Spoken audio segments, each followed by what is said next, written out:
হোটেলে খাবার খেতে গিয়ে যদি দেখেন আপনার সামনে কেউ শুধু ভাত খাচ্ছে আর আপনি গরুর গোশত দিয়ে ভাত খাচ্ছেন, তাহলে কেমন লাগে?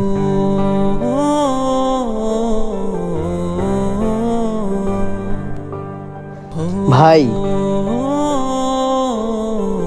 এক পিস গোশত নিন। আরে না ভাই, লাগবে না। ও ভাই, আপনি এক পিস নেন। আরে না ভাই, সমস্যা নাই, আমি ভাজি দিয়ে খাইতে পারবো। আরে ভাই, শুধু ভাজি দিয়ে খাচ্ছেন? এক টেবিলে বসে গোশত দিয়ে ভাত খাইতে আমার খুব খারাপ লাগতেছে।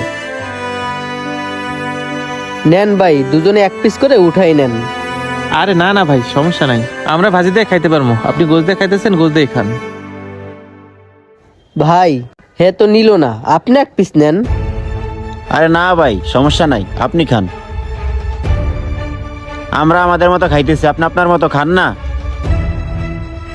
দেখছস মিরাজ, হ্যাঁ একটু বেশি করতেছে। হ্যাঁ কি শিল্পপতি নাকি যে হ্যাঁ আইটা গোস্ত আমগো খাইতে করতেছে?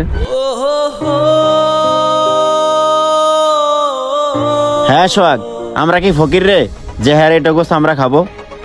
হ, হ্যাঁ খাওয়ার না জিনিস আমগো হাদে।